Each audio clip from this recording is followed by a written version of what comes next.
No recuerdo haber sentido la sangre tan caliente como aquella noche. Era espesa, casi negra bajo la luz amarilla del pasillo, y me corría por los dedos mientras mi respiración se perdía en un zumbido interminable. Lo único que escuchaba, entre golpes de mi propio corazón, era el murmullo tembloroso de mi hermana. «Hermano, por favor, ya vámonos». A veces me pregunto si esa imagen fue el verdadero final, o el principio de algo peor. Yo soy Lázaro Emiliano, y ahora tengo 17 años. Pero lo que estoy a punto de contarte comenzó cuando yo apenas entendía el peso de las miradas, los silencios y los secretos.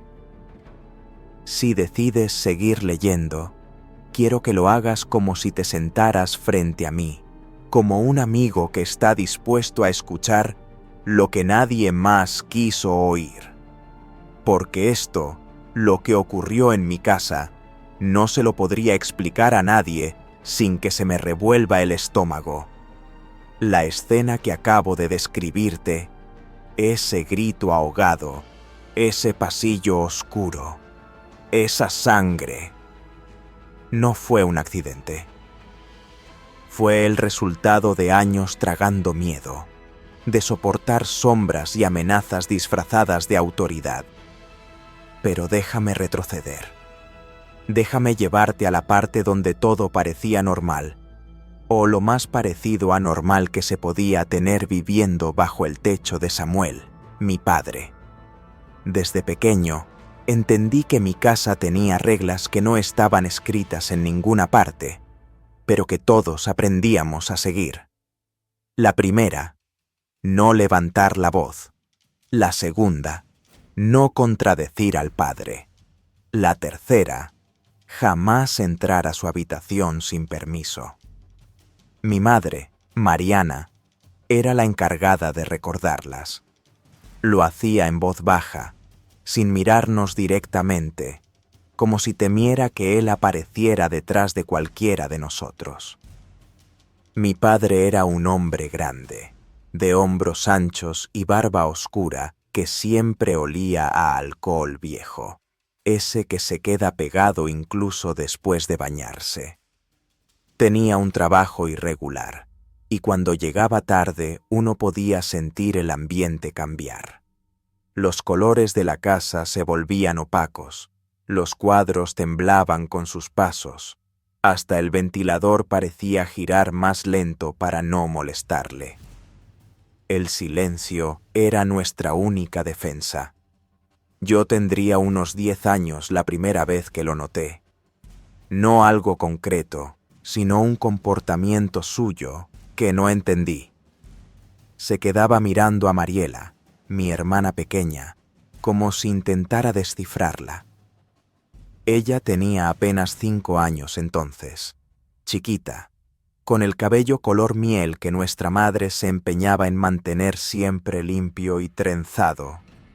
Él la observaba de una forma que me hacía sentir un malestar que no sabía describir, una mezcla de rabia y asco que todavía hoy me arde por dentro. Con el paso de los años, ese malestar se volvió costumbre, y luego miedo, y luego una certeza que me obligó a crecer demasiado rápido. Cuando cumplí 12, papá empezó a beber más fuerte. Los gritos se volvieron parte de las noches, y mamá se transformó en un susurro ambulante. Lloraba sin ruido, como si su cuerpo se hubiera resignado a no protestar jamás. Algunas veces la encontré en la cocina, con los ojos rojos, secándose las lágrimas mientras removía una olla de frijoles que siempre terminaban quemados. Conseguí entender que la tristeza quema más lento que el fuego. Fue en ese tiempo cuando ocurrió algo que todavía me despierta por las noches. Yo estaba por dormir y escuché un ruido suave, muy suave, como un rechinido de bisagra.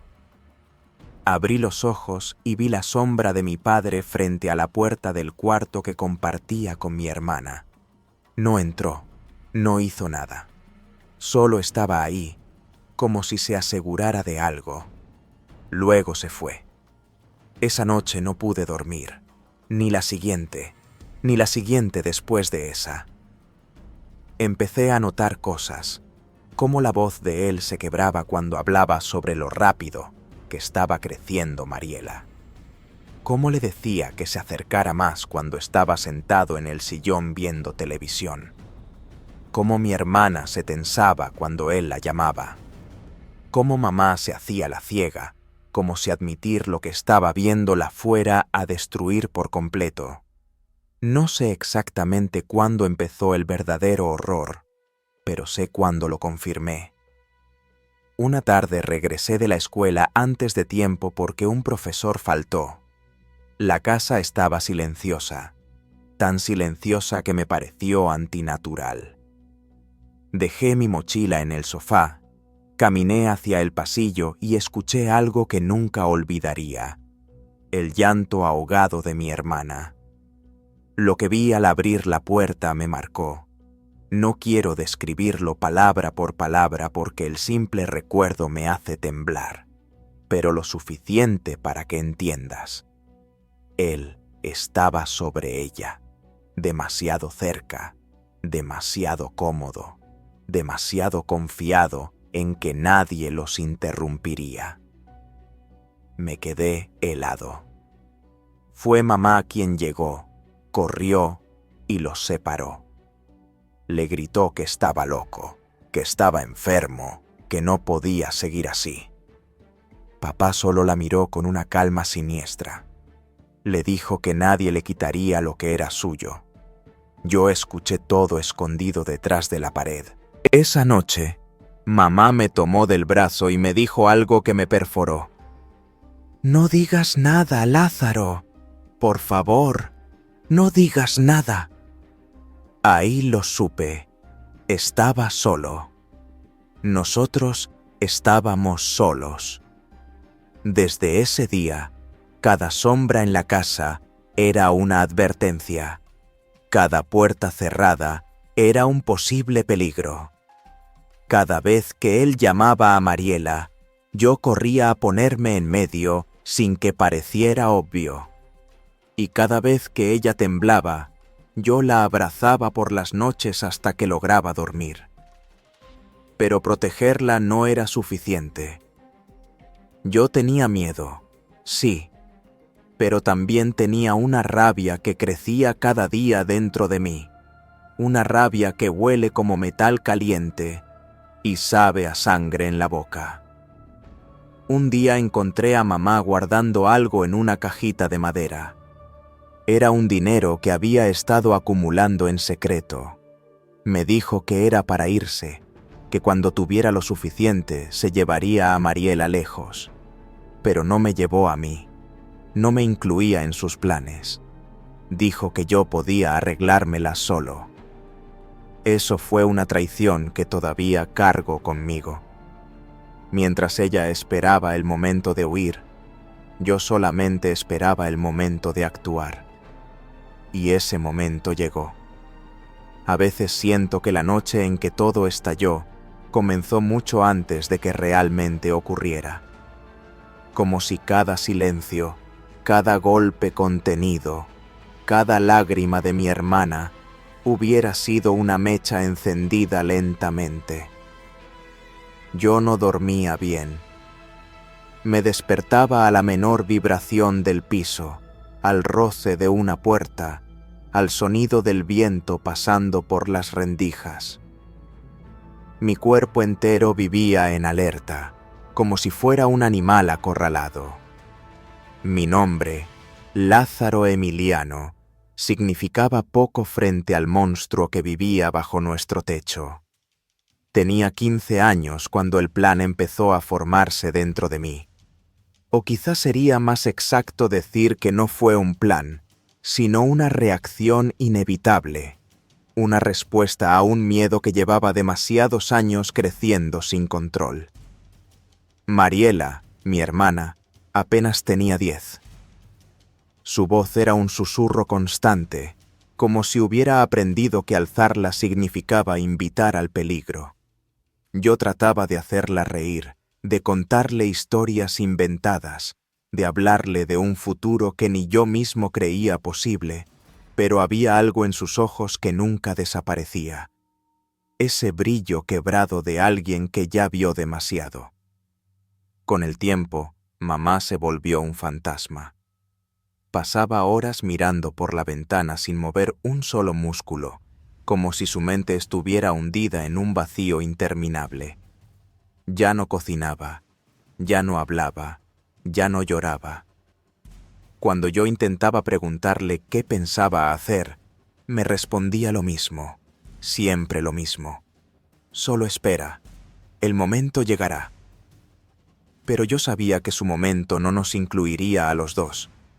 Ella quería escapar, quería salvarse, quería salvar a Mariela.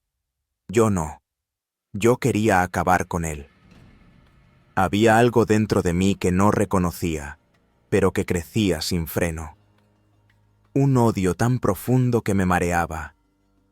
A veces, mientras lo veía dormir en el sofá, roncando con ese olor a alcohol que impregnaba la sala, imaginaba 1000 formas de detenerlo. Pensaba en cuchillos, en golpes, en gritos.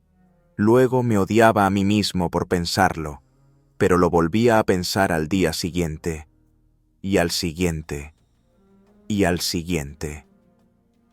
Un día escuché algo que terminó de quebrarme. Estaba limpiando la mesa del comedor cuando oí a papá hablando por teléfono, en voz baja, en un tono demasiado suave para ser su tono habitual. Lo escuché elogiar lo bonita que estaba Mariela últimamente.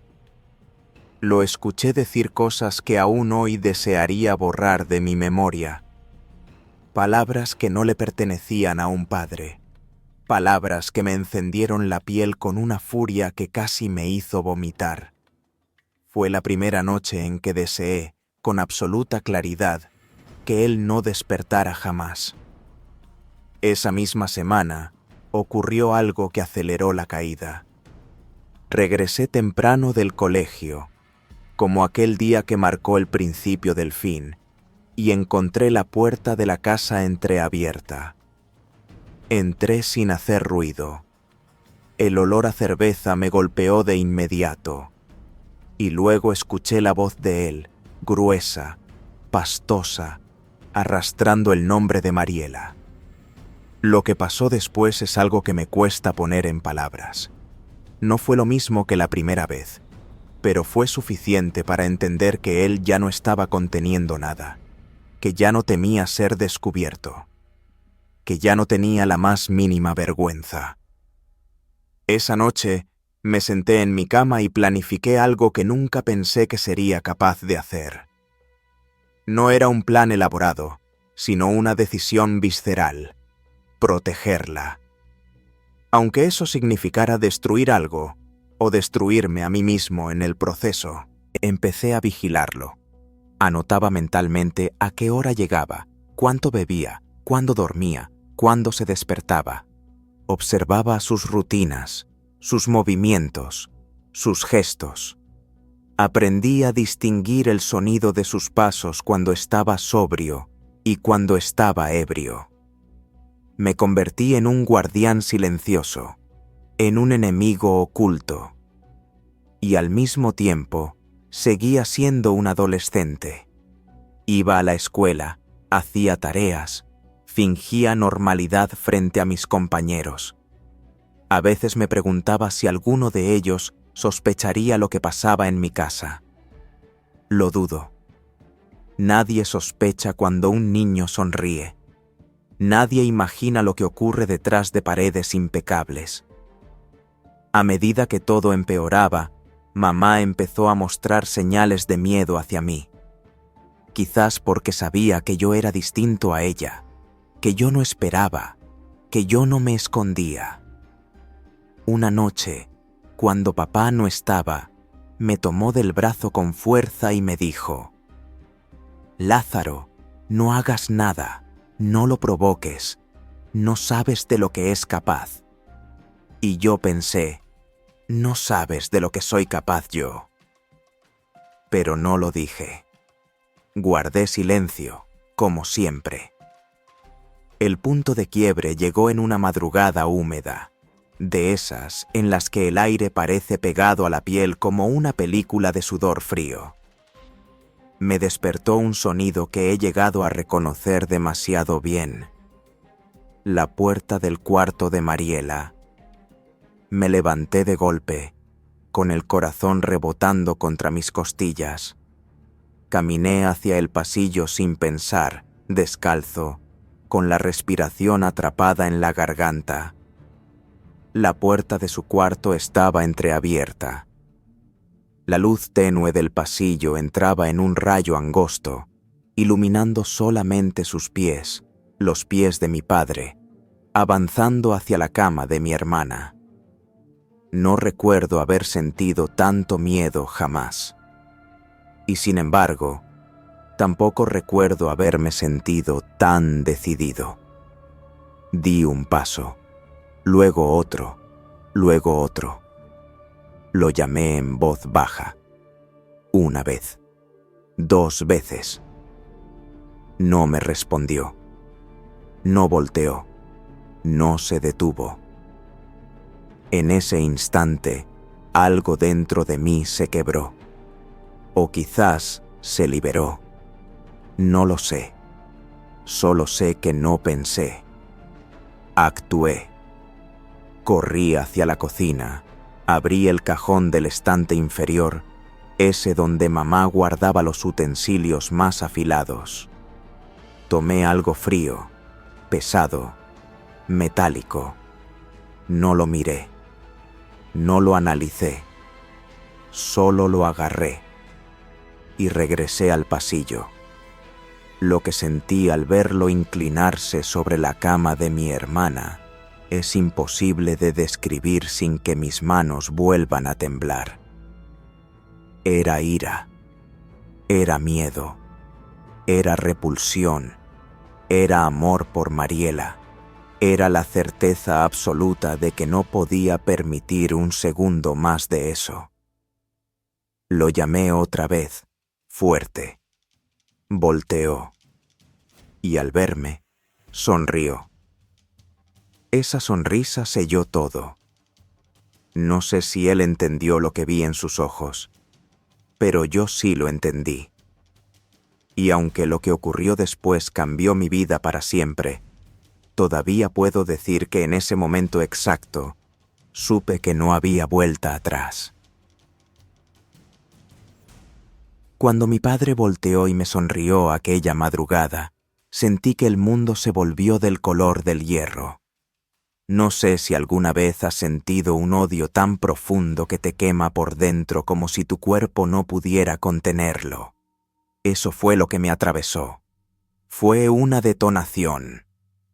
Un estallido silencioso, brutal, definitivo. El cuchillo que llevaba en la mano temblaba. Más que mi mano, más que mis piernas. Era como si él también supiera lo que estaba a punto de ocurrir.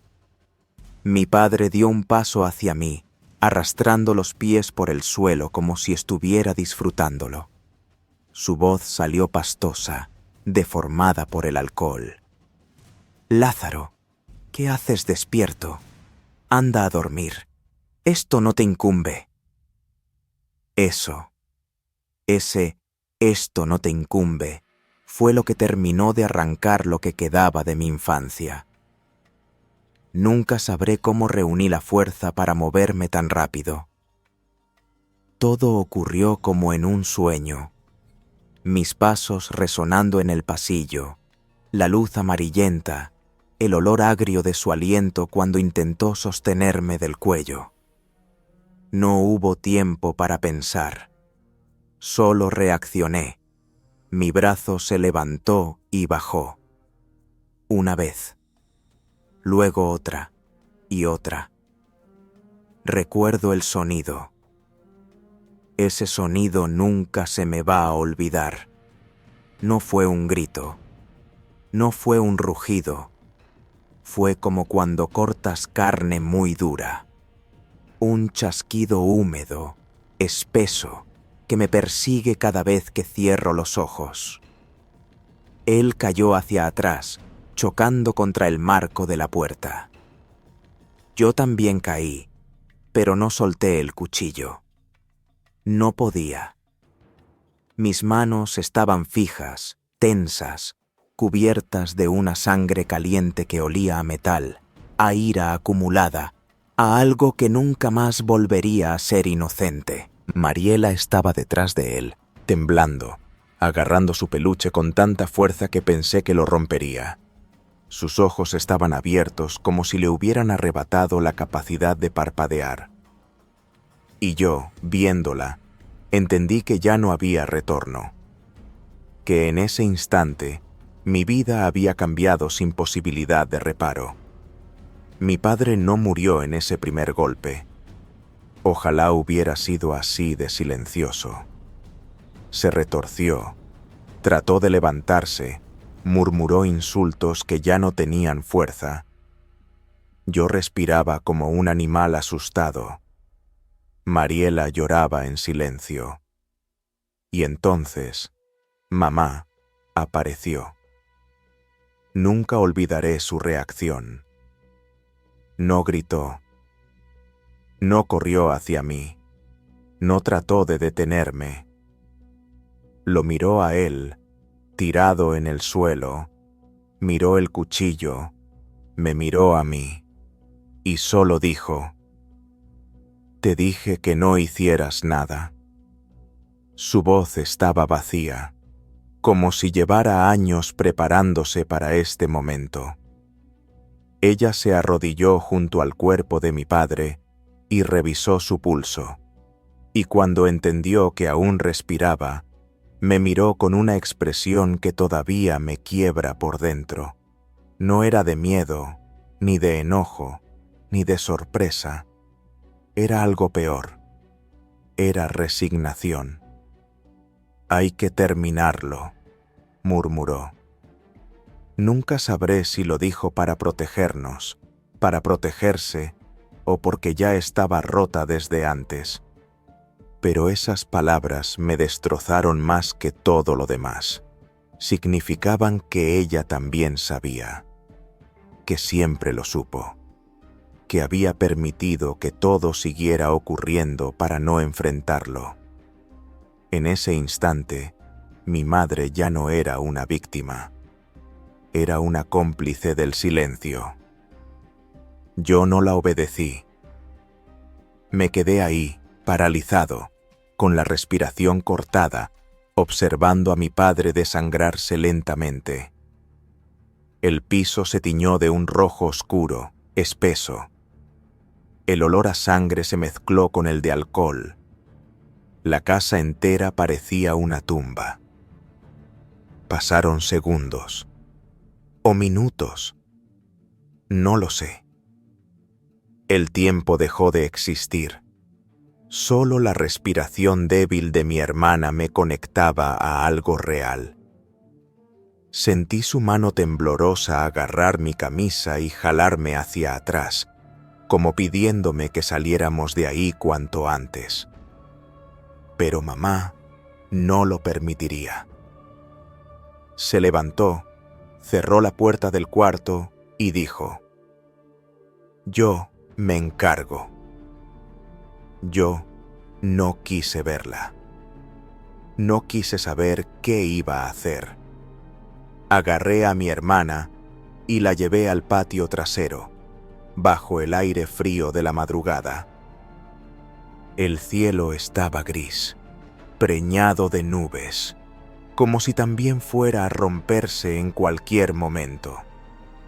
Mariela no hablaba, no lloraba. Era como si su voz hubiera sido arrancada de raíz. Yo la abracé, sintiendo su respiración entrecortada contra mi pecho. Sentí cómo mis propias lágrimas caían sobre su cabello. Y entonces, por primera vez, Me pregunté si lo que había hecho realmente la había salvado o simplemente la había condenado a otro tipo de oscuridad. No sé cuánto tiempo pasó hasta que mamá salió de la casa. Traía el rostro pálido, las manos temblorosas y la misma expresión vacía de antes. Su ropa estaba manchada. No dijo nada.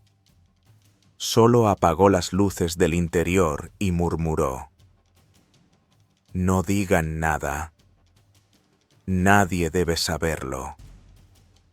Esa frase la odié. Todavía la odio. Esa noche, mi padre murió. Y con él murieron muchas otras cosas. La idea de una familia, la infancia que nos quedaba, las posibilidades de un futuro normal. A la mañana siguiente, mamá improvisó una versión de la historia que hasta hoy recuerdo palabra por palabra: que él había caído borracho, que se había atravesado con algunos objetos de la cocina, que cuando quiso ayudarlo ya era demasiado tarde. Y las autoridades no hicieron demasiadas preguntas. Era un hombre problemático, todos lo sabían. Un borracho violento que había tenido más de un altercado con vecinos y trabajadores. La versión de mamá fue suficiente para cerrar el caso. Pero dentro de nuestra casa, la historia real quedó clavada como un puñal que nunca se termina de sacar. Después del entierro, mamá cayó en un silencio absoluto. No volvió a mencionarlo, no volvió a mirarme igual. Y lo peor, tampoco volvió a abrazar a Mariela, como si ella fuera un recordatorio viviente de la culpa de todos. Los meses siguientes fueron una mezcla de culpa, alivio y un miedo extraño a lo que vendría. Dormíamos con las luces encendidas. Cualquier ruido nos sobresaltaba. La casa olía a detergente, a humedad, a algo que intentaba cubrir un aroma más profundo e imposible de borrar. Hubo un día, semanas después, en que Mariela me preguntó con su voz suave: «¿Tú eres malo, Lázaro?» Respondí que no, que lo hice para cuidarla, para salvarla. Pero mientras lo decía, no estaba seguro de creerlo. Hoy tengo 17 años. Han pasado 2 años desde aquella noche. Sigo cargando esa escena como si la llevara pegada a la piel. A veces veo mis manos y siento que todavía están manchadas. No me arrepiento de haberla protegido, pero sí me pregunto qué parte de mí quedó destruida en el proceso. Sigo pensando en la sonrisa de mi padre, en la expresión vacía de mamá, en el temblor de mi hermana y en la pregunta que me hice al final: ¿hice lo que debía o simplemente hice lo que mi rabia quiso? No soy un héroe, no soy un villano. Soy solo un hermano que eligió no seguir esperando. Y si llegaste hasta aquí escuchando esta confesión, te pido algo. Comparte tu opinión. Dale like si este relato te movió algo por dentro. Y suscríbete para que más personas conozcan historias como esta. Necesito saber que no estoy hablando solo.